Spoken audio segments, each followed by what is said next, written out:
This video takes you through developing a spreadsheet to look at your average nutrient intake compared to the nutrient reference values for Australia and New Zealand. It will have space for planning your NRV compliant day. To do this, what you'll want to have on hand is the nutrient reference values. So just via the website here, we'll be going back and forth with this one. You'll want to have your chronometer output.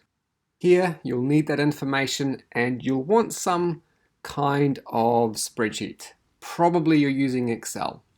Let's start there. Open up a spreadsheet.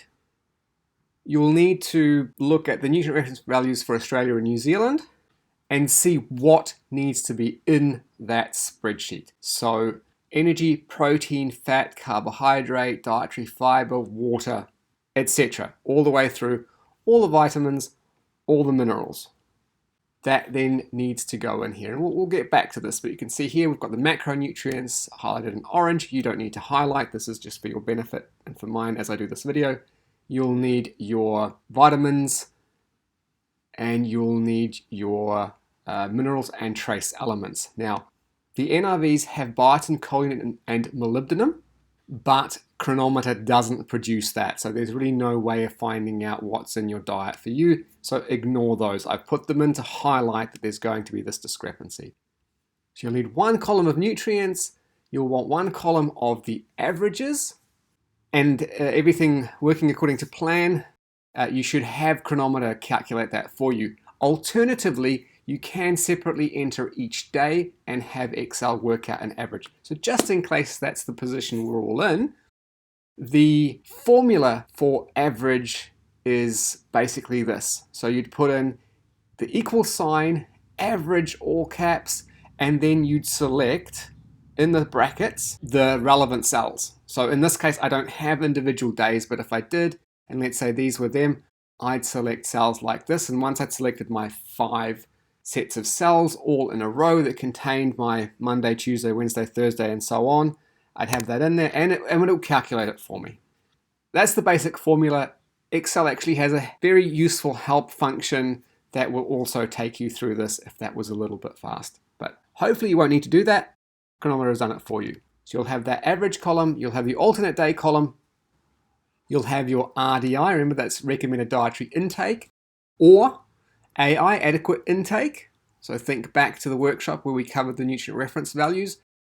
Not every nutrient has this. So you can see here, net carbs, fat, and alcohol. This is non-applicable. There are no recommended dietary intakes for that. Energy is one you'll have to calculate. That's covered in a different video. But basically, for everything else, especially the vitamins and minerals, there is either a recommended dietary intake or there's an adequate intake. Right? One or the other. That's the one you're looking for.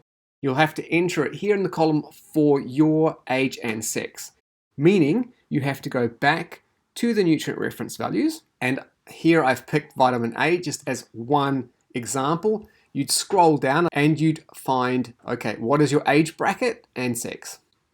So obviously this is based on biological sex and it's in no way set up for gender diversity. This is about physiological need, and it's also based largely on body size assumptions.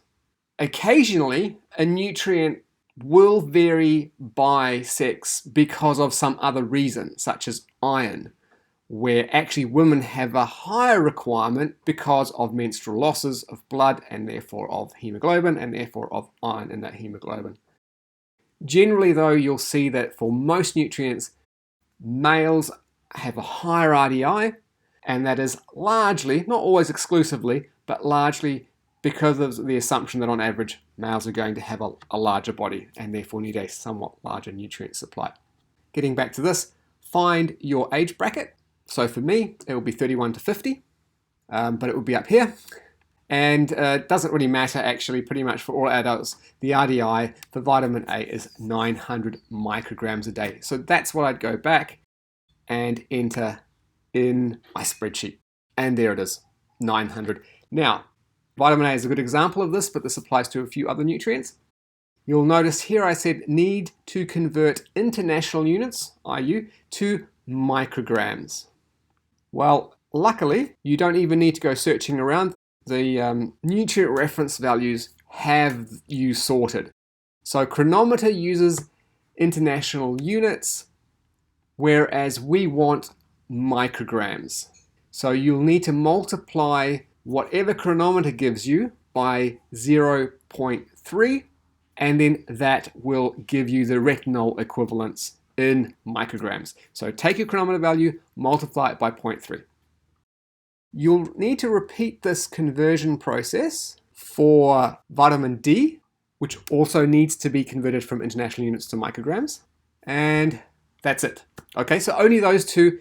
Go to the relevant chapter, or the relevant page for the nutrient reference values and do that conversion. It's a useful skill to have, to know sometimes we need to convert units. Last column in this is UL, or upper level. Sometimes also upper level of intake. Again, they are sex and age specific, so you'll need to go back to the nutrient reference values, scroll down, so past the recommendations, until we get to this upper level of intake. And, well, adults, men, women, it's the same, right? We're all going to have 3,000 micrograms a day. Something to be aware of, nothing you can do about this, and I don't expect you to, but so you don't get worried if it looks like your vitamin A intake is very high. Unfortunately, Chronometer lumps the carotenoids, what gives a lot of vegetables and fruits their intense color. It lumps them in with vitamin A. That's because some carotenoids can be converted to vitamin A. Now, we haven't covered that yet in the lectures. I will, but you can read about it here in this chapter. So certain carotenoids can be converted by the body into vitamin A. That doesn't mean the body will convert them into vitamin A, it's just that it can. What Chronometer does is it lumps all convertible carotenoids and all preformed vitamin A, which we can only get from animal sources. So carotenoids are our plant sources, preformed vitamin A is our animal sources. So if we get too much from animal sources, preformed vitamin A, then we might legitimately have some concerns if we exceed this upper level from those sources. But if it's from carotenoids, there's absolutely no risk in this regard. So chances are you're not consuming large amounts of, say, beef liver or dozens of eggs a day or anything like that that would get you over this limit. If you're over it, it's because you consume a lot of carotenoids in the form of maybe carrots, kurkuma, and so on. Don't worry about that. So now you should have slowly made your way through the RDI AI. Fill that in for you. The same thing for UL. Now there is no upper level for the macronutrients, so that's okay. Just make sure you put in the upper level of the micronutrients. This is all very important when it comes to determining your alternate day and also in terms of directing what you're going to talk about in your assessment. So in that assessment, I ask you to talk about, I think, a macronutrient and a micronutrient, possibly even a vitamin and a mineral separately, so you can demonstrate your understanding and your learning about that. Now, the course guide is very specific on this, but you need to know which one to pick. And the more interesting ones for you to pick are the ones where you're low relative to this column or high relative to that column. So exceeding or close to the upper level and getting below the RDI or AI.